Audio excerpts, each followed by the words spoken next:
ሙሐመድ ከወንዶቻችሁ መካከል የአንዱም አባት አይደለም፣ ግን እርሱ የአላህ መልእክተኛና የነቢያት መቋጫ ነው። አላህ ሁሉንም ነገር አዋቂ ነውና ይላል። ነቢዩ ሙሐመድ የመጨረሻውና መደምደሚያ የሆኑ የአላህ መልእክተኛ ስለሆኑ ለሙስሊሞች ወይም ለአረቦች ብቻ አይደለም የተላኩት።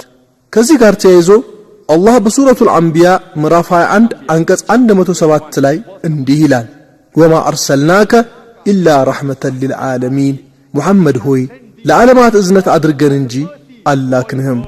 ማለትም ለፍጥረታት ሁሉ እዝነት፣ ለሰብአዊ ፍጥረታት ሁሉ እዝነት እንዲሆኑን የተላኩት። አላህ ይህንን መልእክት በሱረቱ ሰብዕ ምዕራፍ 34 አንቀጽ 28 ላይ ለሰው ልጆች በሙሉ አብሳሪና አስጠንቃቂ አድርገን እንጂ አላክንህም፣ ግና ብዙዎቹ ሰዎች ይህንን አያውቁም ይላል። ነቢዩ መሐመድ የመጨረሻውና የነቢያት መደምደሚያ መልእክተኛ ስለሆኑ ከእርሳቸው በኋላ ሌላ የሚመጣ መልእክተኛ ስለሌለ ነው ለሙስሊሞችና ለአረቦች ብቻ ያልተላኩት። ይልቁንም ለሰብአዊ ፍጡር በሙሉ ነው ተልከዋል። እኛ ሙስሊሞች ቁርአን የአላህ የመጨረሻ ቃል እንደሆነ ስለምናምን ቁርአን የሚናገረውን ማንኛውንም ነገር እንቀበላለን። ለዚህም ነው ነቢዩ ሙሐመድ ለሰው ልጅ በሙሉ የተላኩ የመጨረሻው መልእክተኛ መሆናቸውን የምናምነው። ነገር ግን ሙስሊም ያልሆኑት አካላት በአጠቃላይ ቁርአን የአላህ ቃል መሆኑን አይቀበሉም። ለዚህም ነው ነቢዩ ሙሐመድም የአላህ ሱብሓነሁ ወተዓላ የመጨረሻው መልእክተኛ መሆናቸውን ለሰው ልጆች በሙሉ እንደተላኩ የማይቀበሉት። እኔም ሙስሊም ያልሆኑትን ለማሳመን ለራሴ ለዳዕዋዬ ሁሉን ከፋች ቁልፍ የምላትን አንዲት የቁርአን አንቀጽ ድጋፍ አድርጌ ተመርቼ ሙስሊም ላልሆኑት እስላምን ላስተምር የምጠቀምባት።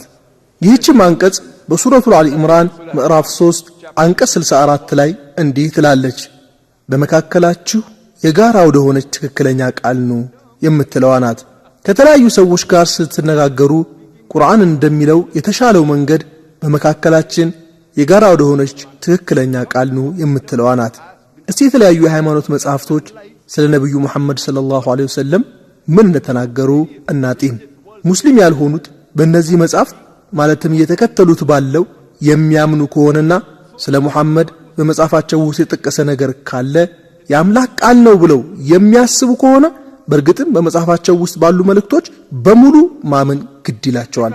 ነብዩ ሙሐመድ በሂንዱ ቅዱሳን መጽሐፍ ውስጥ የሂንዱ እምነት መጽሐፍት በሁለት ትልልቅ ክፍሎች ልንከፍላቸው እንችላለን፣ ሹቲዝ እና ስሚትስ ብለን። ሹቲዝ የሚባሉት የተወረደ የሰሙትና የተረዱት ነው። በሂንዱ እምነት ምሁራን መሰረት ሹቲዝ የአምላክ ቃል ነው ተብሎ ይታመናል። እናም በሁለት ይከፈላሉ፣ ቬዳ እና ኡባንሺዳ በመባል። ቬድ የተባለው አጠራር መሰረቱ ቬዳ የሚባል ቃል ሲሆን ትርጉሙም እጅግ ታላቅ ዕውቀት ማለት ነው። 4 የቬዳስ አይነቶች አሉ። እነሱም አርግቬድ፣ ያጁርቬድ፣ ሳምቬድ እንዲሁም አትራቬድ ናቸው። እነዚህ ቬዳዎች በትክክል መቼ እንደመጡ ባይታወቅም የአሊያማ ቬድ መስራች በሆነው ሰዋሚ ጃያኒ ሳናስረዲ መሰረት እነዚህ ቬዳዎች 1,1300,000 ሚሊዮን ዓመት ዕድሜ እንዳላቸው ይናገራል። ነገር ግን አብዛኛዎቹ የሂንዱ እምነት ምሁራኖች ቬዳዎች 4000 ዓመት የሚሆን ዕድሜ እንዳላቸው ይናገራሉ። በየትኛውም የዓለማችን ክፍል ለመጀመሪያ ጊዜ እንደመጣ ምንም የሚታወቅ ነገር የለም። እነኚህ መጻሕፍት ለመጀመሪያ ጊዜ የተሰጡት ሰው ማን እንደሆነ አይታወቅም። ከነዚህ ሁሉ ከማይታወቁ መረጃዎች ጋርም ቢሆን የአምላክ ቃል እንዲሁም ከሂንዱ መጻሕፍት ሁሉ በጣም ትክክለኛ ነው ተብሎ በሂንዱዎች ይታመናል። ሌላኛው መጽሐፍ ኡባንሺዳ ይባላል።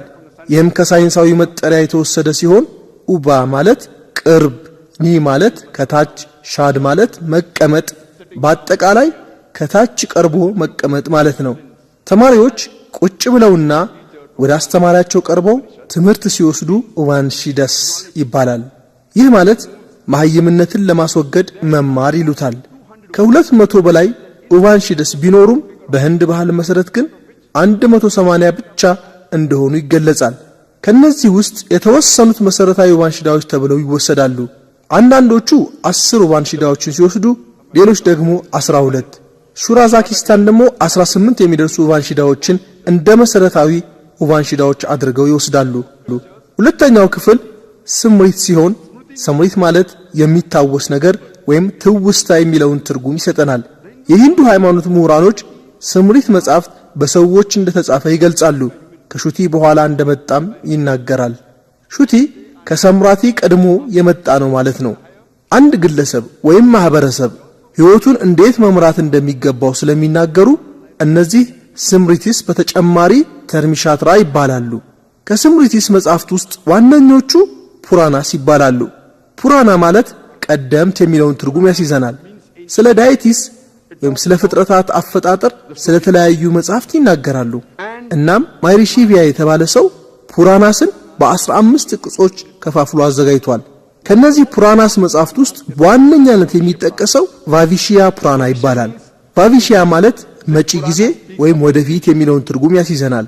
ይህ ፑራና መጽሐፍ የሚያወራው ስለ መጪው ጊዜ ነው። እናም በቫቪሺያ ፑራና ፓርቭ 3 ክንድ 3 አልያ 3 ሽሎክ 5 እና 8 ላይ እንዲህ የሚል ጥቅስ እናገኛለን። መሎስቶስ ውስጥ ወደፊት ማሊቺያ ከባልደረቦቹ ጋር ይመጣል፣ ስሙ ሙሐመድ ይባላል። ራጃ ቫጅ ለዚህ ሰው መልእክት ይሰጠዋል። እናም አንተ የሰዎች መኩሪያ ሆይ በመጥፎ ሰዎች ላይ የሚያይል ኃይል ፈጥረናል ይለዋል።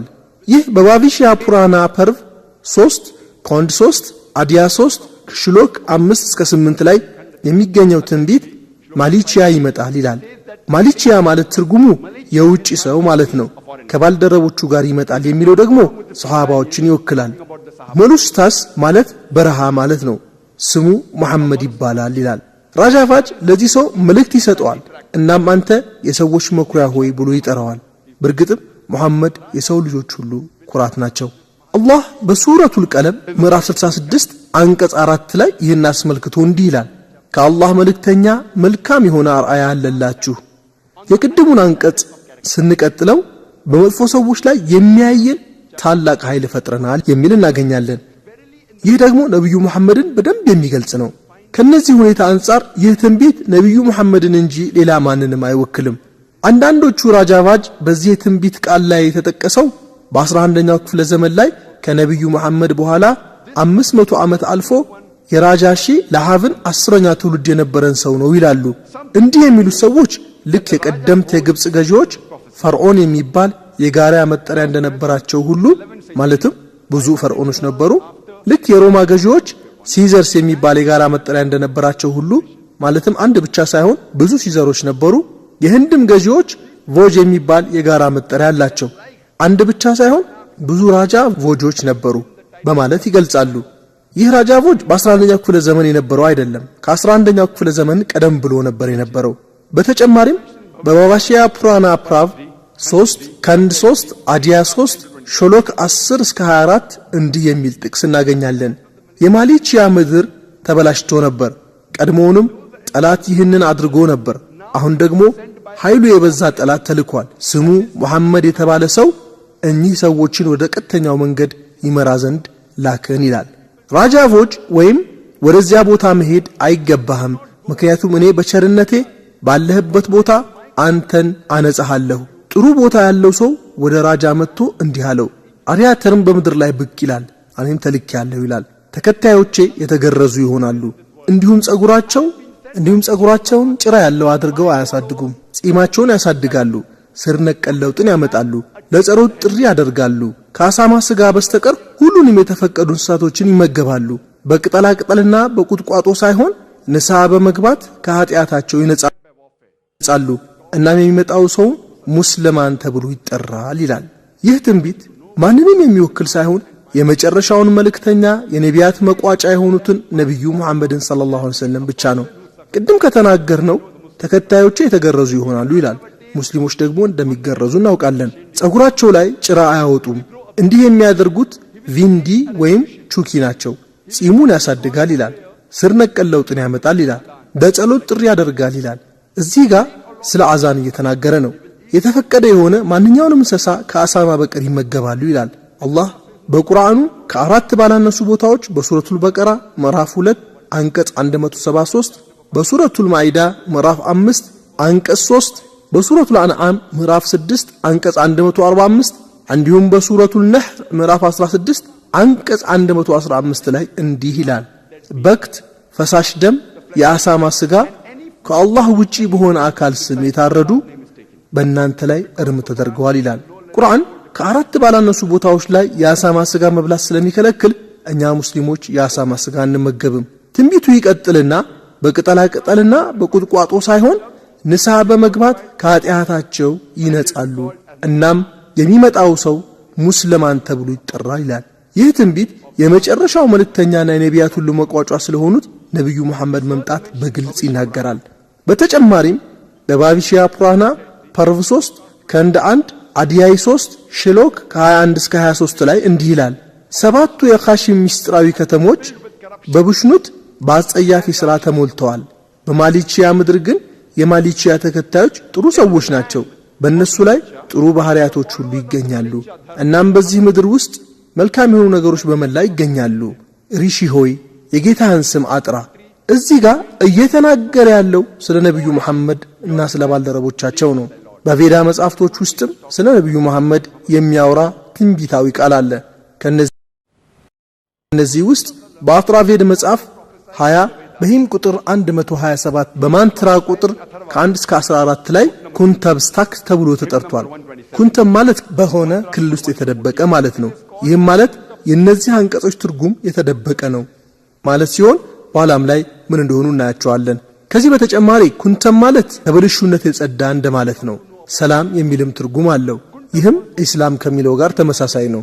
በተጨማሪም የምድር መሃል ከሆነው ቦታ ጋርም ግንኙነት አለው።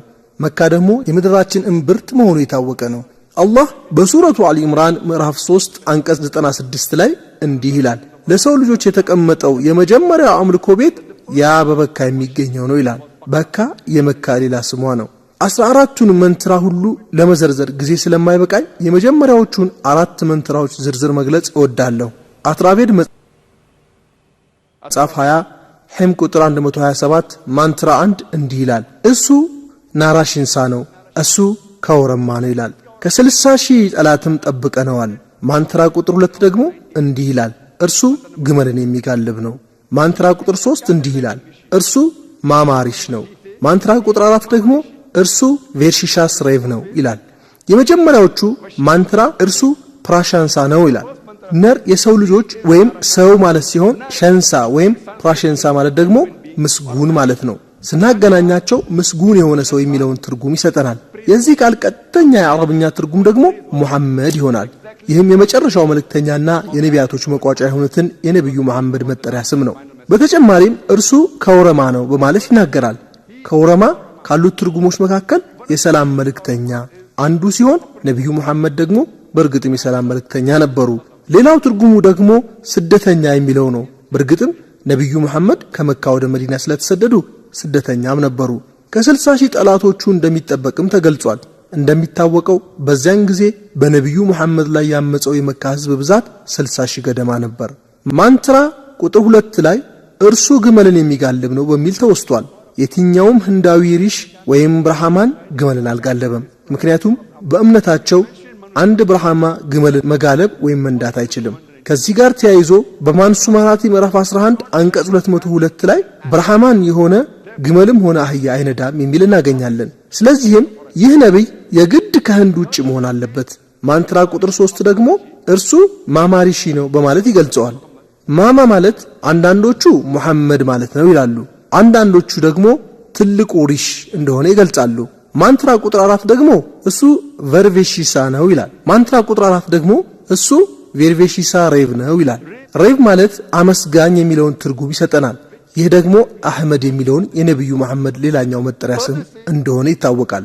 በተጨማሪም በአትራቬድ መጽሐፍ 20 ሒም ቁጥር 21 ማንትራ ቁጥር 7 ላይ እንዲህ ይላል፣ ኃያሉ አምላክ 20 የሚደርሱ ንጉሶችን ከስልጣናቸው ያወርዳቸዋል፣ አበንዙን ደግሞ ከ60,099 ጠላቶቹ ይጠብቀዋል ይላል። አበንዙ የሙት ልጅ የሚለውን ትርጉም ሲያሲዝ በተጨማሪም ምስጉን የሚለውን ትርጉም ይይዛል። ይህ ደግሞ ሙሐመድ የሚለውን የአረብኛ ቃል ትርጉም ነው። አበንዙ የሚለው ቃል ወደ አረብኛ ስንቀይረው ሙሐመድ ይሆናል። ኃያሉ አምላክ 20 ንጉሶችን ከስልጣናቸው ያወርዳቸዋል ይላል። እንደሚታወቀው በነብዩ መሐመድ ጊዜ በመካ 20 የሚደርሱ ዋና ዋና ንጉሶች ነበሩ። ነብዩ መሐመድ ሰለላሁ ዐለይሂ ወሰለም ደግሞ ሁሉንም አሸንፈዋቸዋል። በነብዩ መሐመድ ሰለላሁ ዐለይሂ ወሰለም ላይ ጠላት የነበሩ ሰዎች ብዛት በዚያን ጊዜ 60,000 የሚጠጋ ነበር። ተመሳሳይ የሆነ ትንቢት በሪግቬድ መጽሐፍ ቁጥር 1 ሂም 53 ማንትራ 9 ላይም ተወስቷል። ነገር ግን እዚህ የተጠቀሙበት ቃል ሱሽራማ የሚለውን ሲሆን ሱሽራማ የሚለው ቃል ካሉት ትርጉሞች አንዱ የተመሰገነ የሚለው ነው። ይህ ደግሞ ሙሐመድ የሚለው ቃል ትርጉም ነው። በሳምቬድ አግኒ ማንትራ ቁጥር 64 ላይም ነብዩ ሙሐመድ እንዲህ በሚል ትንቢት ተነግሮላቸዋል። ይህ ሪሺ የእናቱን ወተት አይጠጣም፣ የእናቱን ጡት አይጠባም ይላል። እንደምናውቀው ሙሐመድ ሰለላሁ ዐለይሂ ወሰለም የእናቱን ጡት አልጠባም። አላህ መልካም ስራዋ ይውደድላትና ሐሊማ ነበረች ያጠባችው። የእርሷን ጡት ነበር ነብዩ ሰለላሁ ዐለይሂ ወሰለም የጠቡት።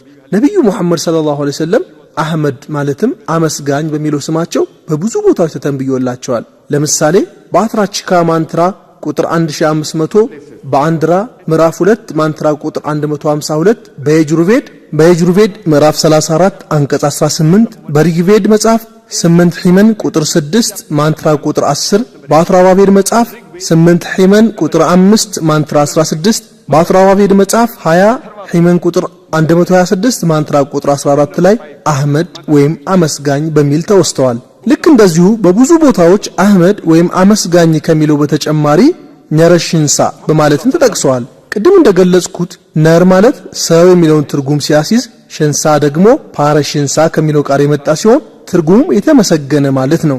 ነብዩ ሙሐመድም ሰለላሁ ዐለይሂ ወሰለም ሙሐመድ ወይም የተመሰገነ በሚለው ስማቸው በሂንዱ መጽሐፍት ውስጥ በብዙ ቦታዎች ተተንብዮላቸዋል። ለመጥቀስ ያክል በሪግቬድ መጽሐፍ 1 ሂም 13 ማንትራ 3 በሪግቬድ መጽሐፍ 1 ሂም 18 ማንትራ 9 በሪግቬድ መጽሐፍ 1 ሂም 106 ማንትራ 4 በሪግቬድ መጽሐፍ 1 ሂም 142 ማንትራ 3 በሪግቬድ መጽሐፍ 2 ሂም 3 ማንትራ 2 በሪግቬድ መጽሐፍ 5 ሂም 5 ማንትራ 2 በሪግቬድ መጽሐፍ 7 ሂም 2 ማንትራ 2 በሪግቬድ መጽሐፍ 10 ሂም 64 ማንትራ 3 በሪግቬድ መጽሐፍ 10 ሂም 182 ማንትራ 2 የጁርቬድ ምዕራፍ 20 አንቀጽ 37 በየጁርቬድ ምዕራፍ 20 አንቀጽ 57 በየጁርቬድ ምዕራፍ 21 አንቀጽ 31 በየጁርቬድ ምዕራፍ 21 አንቀጽ 55 በየጁርቬድ ምዕራፍ 28 አንቀጽ 2 በየጁርቬድ ምዕራፍ 28 አንቀጽ 19 በየጁርቬድ ምዕራፍ 28 አንቀጽ 42 ላይ ማየት እንችላለን። በጠቀስኩላችሁ የሂንዱ መጽሐፍት አንቀጾች ብቻ ብትመለከቱ ነብዩ ሙሐመድ ሰለላሁ ዐለይሂ ወሰለም በስማቸው ተጠቅሰው ታገኛላችሁ። ጊዜ አይፈቅድልኝም እንጂ ነብዩ ሙሐመድ በስማቸው የተጠቀሱበትን ቦታ በመግለጽ ቀኑን ሙሉ መዋል ይቻላል። ከጊዜ ማነስ አንጻር ስለ ነብዩ ሙሐመድ ካልኪ አፍታር በተባለ አንድ የሂንዱ መጽሐፍት ብቻ ለማየት ሞክራለሁ። በጊስታ ፑራና ከንድ 12 አድያይ 2 ሽሎክ 18 እስከ 20 ላይ እንዲህ ይላል። ቢሽኑ ያሲ በተባለ ሰው ቤት የተቀደሰ ነፍስ ይፈጠራል። የስም ባለባላባት በሆነ ሰው ቤት ካልኪ ይወለዳል። አስከራሚ የሆኑ ባህሪያት ይሰጠዋል። 8 የሚሆኑ ከሰው ልጅ በላይ የሆኑ ባህሪያትን ይጎናጸፋል። ነጭ ፈረስን ይጋልባል፣ ጦሩን በቀኝ እጁ ይይዛል። እንዲሁም በተጨማሪ በባግዋድ ፑራና ከንድ 1 አድያይ 3 ማንትራ 25 እንዲህ ተጠቅሷል። በከልዮን ንጉሶች አምባገነን በሚሆኑበት ጊዜ በቬሹኒየስ ቤት ውስጥ ካልኪ ይወለዳል። በከልኪ ፑራና ምዕራፍ 2 ማንትራ 4 ላይ ደግሞ እንዲህ ይላል። በሹኒያስ ቤት ውስጥ የተቀደሰ ነፍስ ይፈጠራል። የስም ባለ ከተማ ባላባት በሆነ ቤት ውስጥ ካልኪ ይወለዳል ይላል። በከልኪ ፑራና ምዕራፍ 2 መንትራ ቁጥር 5 ላይ ደግሞ መጥፎ ሰዎችን ለመዋጋት በአራት ሰዎች ይታገዛል ይላል። በከልኪ ፑራና ምዕራፍ 4 ማንትራ ቁጥር 7 ላይ ደግሞ በጦር አውድማ ላይ በመላእክቶች ይታገዛል ይላል። በከልኪ ፑራና ምዕራፍ 2 ማንትራ 11 ደግሞ ሱመቱ በተባለች ሴት ማህፀን ውስጥ በቪሹኒያስ ቤት ይወለዳል ይላል። በከልኪ ፑራና ምዕራፍ 2 ማንትራ 15 ደግሞ በወሩ በ12ኛው ቀን ይወለዳል ይላል። እነዚህ ጥቅሶች ሁሉ ከሂንዱ መጽሐፍት አንዱ ስለሆነው ስለ ከልቲ አውታር ያወራሉ። በእነዚህና ትንቢታዊ ንግግሮች ውስጥ የተወሰኑ ገለጻ ለማድረግ እወዳለሁ። የመጀመሪያው ነጥብ የአባቱ ስም ቪሹኒየስ ይባላል የሚለው ሲሆን ቪሽኑ ማለት አምላክ ማለት ሲሆን ያስ ደግሞ አገልጋይ ወይም ባሪያ ማለት ነው።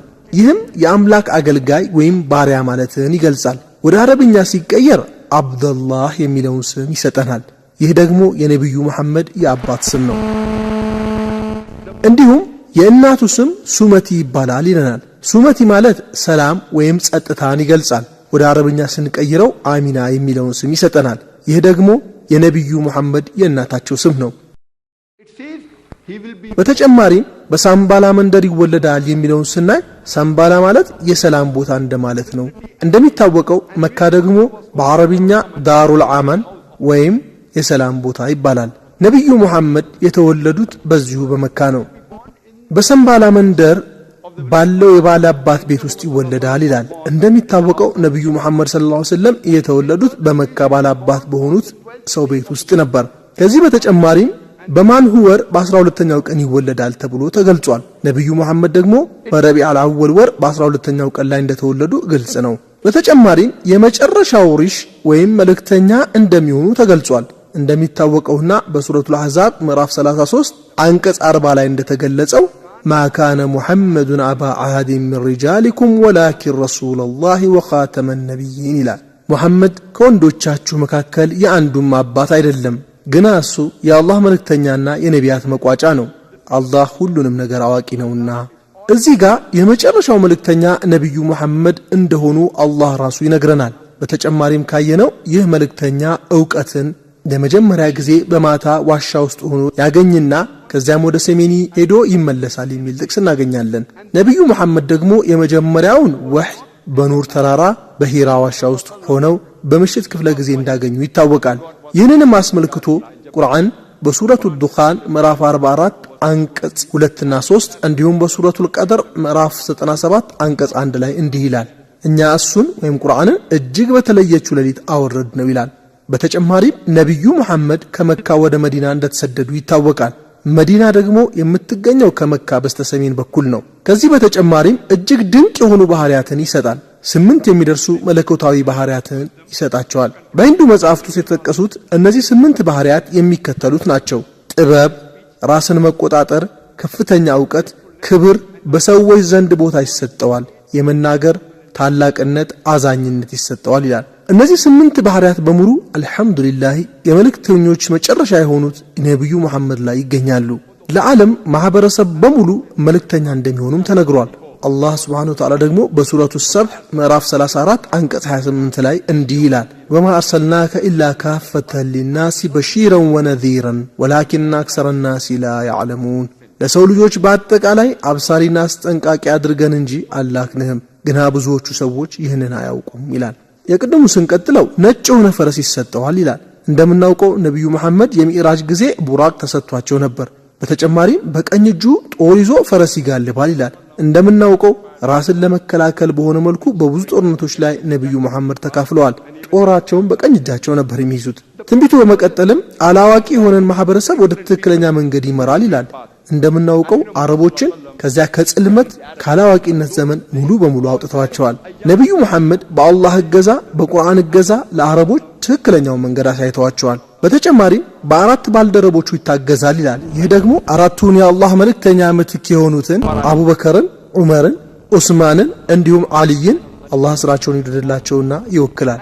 በተጨማሪም በጦር አውድማ ላይ በመላእክቶች ይታገዛል ይላል። ቁርአን ደግሞ ከዚህ ጋር የተያዘን ሁኔታ በሱረቱ አሊ ኢምራን ምዕራፍ 3 አንቀጽ 123 እስከ 125 እንዲሁም በሱረቱል አንፋል ምዕራፍ 8 አንቀጽ 8 እና 9 ላይ ይናገራል። ይህም ሁኔታ በበድር ዘመቻ ጊዜ መላእክቶች የነብዩ መሐመድን ኃይል ለማገዝ ወርደው እንደነበር ያትታል። በዚህም ምክንያት ጦርነቱን በድል ሊወጣ አስችሎታል። ይህ ከነብዩ መሐመድ ሰለላሁ ዐለይሂ ወሰለም ጋር ተያይዞ በሂንዱ መጽሐፍት ላይ የሚገኝ አጠር ያለ ገለጻ ነው። ለበለጠ ማብራሪያ በዚህ ርዕስ ተንተርሶ ሰፋ ያለ ማብራሪያ የሚሰጥ ሙሐመድ ሰለላሁ ዐለይሂ ወሰለም በሂንዱ መጽሐፍት የሚለውን የኔን ቪዲዮ ካሴት መመልከት ትችላላችሁ። አሁን ደግሞ በፐርሲ መጽሐፍት ውስጥ ስለ ነብዩ መሐመድ ምን እንደሚል እንመልከት። ዞራስትራስ ወይም የዞራስተኒዝም ወይም ፐርሲኒዝም ተብሎ የሚጠራው እምነት መስራች ነው። ይህ እምነት የተጀመረው ከ2500 ዓመት በፊት በፐርሺያ ነው። ይህ እምነት በሌላ አጠራር የእሳት አምልኮ እምነት ወይም ሃይማኖት ተብሎ ይታወቃል። የፐርሲ እምነት ቅዱሳን መጻሕፍት የሚባሉት ደስቲርና አቬስታ ናቸው። አቬስታ በተጨማሪም ዜንድ አቬስታ ተብሎ ይጠራል። ደስቲር የተባለው ቅዱስ መጽሐፍ ኩርታ ደስቲርና ከረን ደስቲር ተብሎ እንደገና ለሁለት ይከፈላል። አቬስታም እንደዚሁ ኩርቲ አቬስታና ከረን አቬስታ ተብሎ ለሁለት ይከፈላል። ይህ ደግሞ ዘን እና ማህዘን ተብሎ ይታወቃል። እነዚህ የፐርሲ መጻሕፍትን ስታነቧቸው ነብዩ መሐመድ በብዙ ቦታዎች ተተንብዮላቸው ታገኛላችሁ። ለምሳሌ ዘንደፊስታ ፈርቪደን ያሽት ምዕራፍ 28 አንቀጽ 129ን ብንመለከት እንዲህ ይላል፣ ቪክቶሪየስ ተብሎ ይጠራል፣ ስሙም አስትሬት አሬተም ይባላል ይላል። ሶሽን ተብሎ ይጠራል ይላል። እዚህ ጋር ቪክቶሪየስ እንዲሁም ሸስን ተብሎ ይጠራል ይለናል። ስሙ ደግሞ አስትሬተስ ዓመት ተብሎም እንደሚጠራም ይገልጻል። እንደምናውቀው ነብዩ መሐመድ መካ ውስጥ ቪክቶሪየስ ወይም አሸናፊ ነበሩ። ሰቬኒስ የሚለው ቃልም በሃስቲንግ ኢንሳይክሎፒዲያ መሰረት ምስጉን የሆነ ሰው እንደማለት ነው። ይህ ደግሞ ወደ አረብኛው ስንቀይረው መሐመድ የሚለውን ስም ይሰጠናል። ስለዚህም የነብዩ መሐመድ ስም በፐርሲ ቅዱሳን መጻሕፍት ውስጥ ተወስቷል። ስሙም አስተቤት አሬት ይባላል የሚለውን ስናይ አስተቤት አሬት ማለት ትርጉሙ አመስጋኝ ሰው ማለት ነው። ይህ ደግሞ የነብዩ መሐመድ ሁለተኛ ስም የሆነው አህመድ የሚባለው ስም ትርጉም ነው። አህመድ ማለት አመስጋኝ ሰው ማለት ነው። ከዚህ በተጨማሪም በዜንዳ ቬስታ ዛሚያድ ያሽት ምዕራፍ 10 አንቀጽ 95 ላይ እንዲህ ይላል፣ ጓደኞቹም ይመጣሉ መጥፎ ተግባራት ላይ ጠላት የሚሆኑት የአስተቤት አሬታ ባልደረቦች ጥሩ አሳቢዎች፣ ጥሩ ተናጋሪዎች እንዲሁም ጥሩን ተግባር የሚፈጽሙ ይሆናሉ። ምላሳቸው አንዲትም ውሸት ቢሆን አይናገርም ይላል። ይህ ስለ ነብዩ መሐመድ ባልደረቦች ያወራ ነው። አስተቤት አሬታ የተባለው ስምም ተጠቅሷል። ይህም አመስጋኝ የሚለውን ትርጉም ያስይዘናል። በአረብኛ አህመድ እንደማለት ነው። ይህ ደግሞ የነብዩ መሐመድ ሁለተኛ መጠሪያ ስም ነው።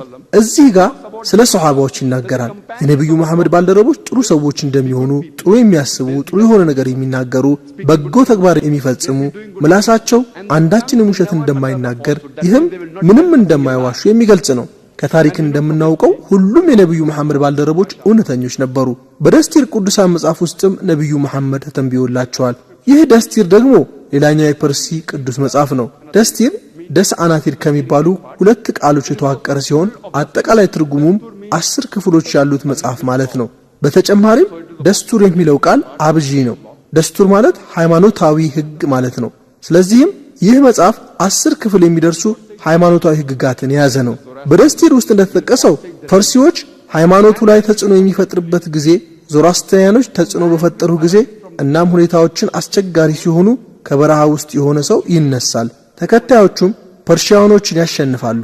አብሪተኛውን ፐርሺያን በማሸነፍም ይይዛሉ። ለሰው ልጅም እዝነት ይሆናል። በመቅደሱ ውስጥ የተቀመጠ እሳትም አያመልኩም።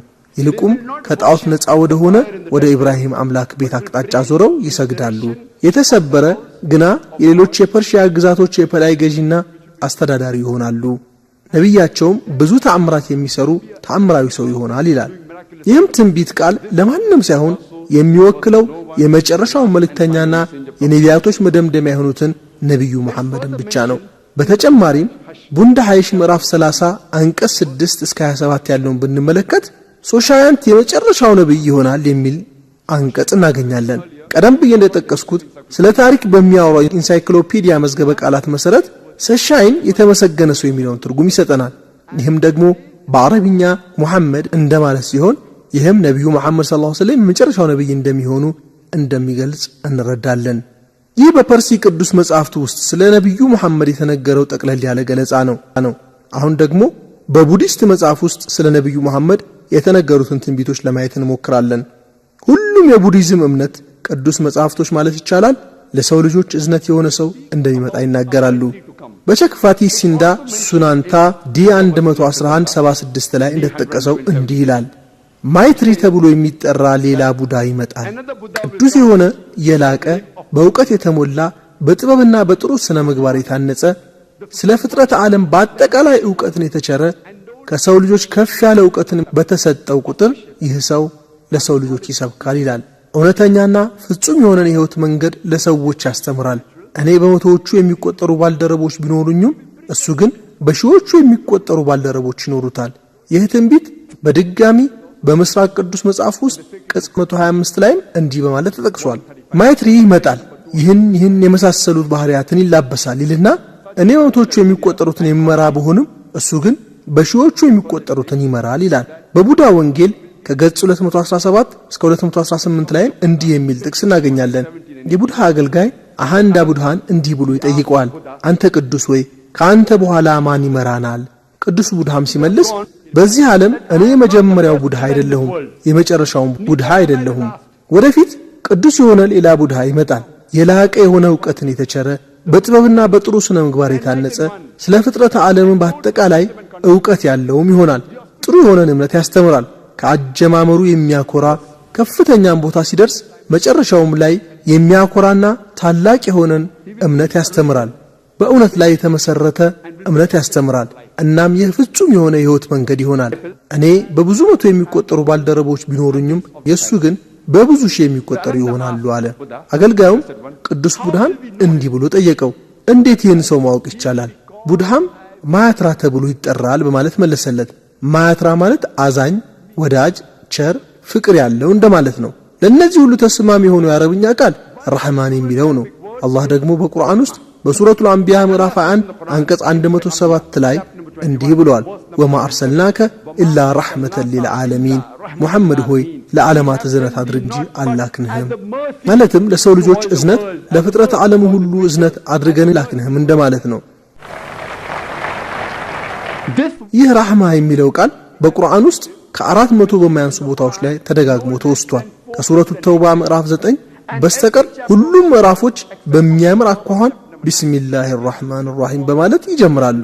ይህም በአማርኛ በአላህ ስም እጅግ በጣም ሩህሩህ እጅግ በጣም አዛኝ በሆነው ማለት ነው። ስለዚህም ሁሉም የቡድሃ እምነት መጽሐፍት ማይትራ ወይም ነቢዩ ሙሐመድ እንደሚመጡ ትንቢት ይናገራሉ። በምስራቅ ቅዱስ መጽሐፍ ውስጥ ቅጽ 11 ገጽ 97 ላይ እንዲሁም በመሃፓሪኒቫና ሱታ ምዕራፍ 5 አንቀጽ 36 ላይ እንዲህ የሚል ጥቅስ እናገኛለን።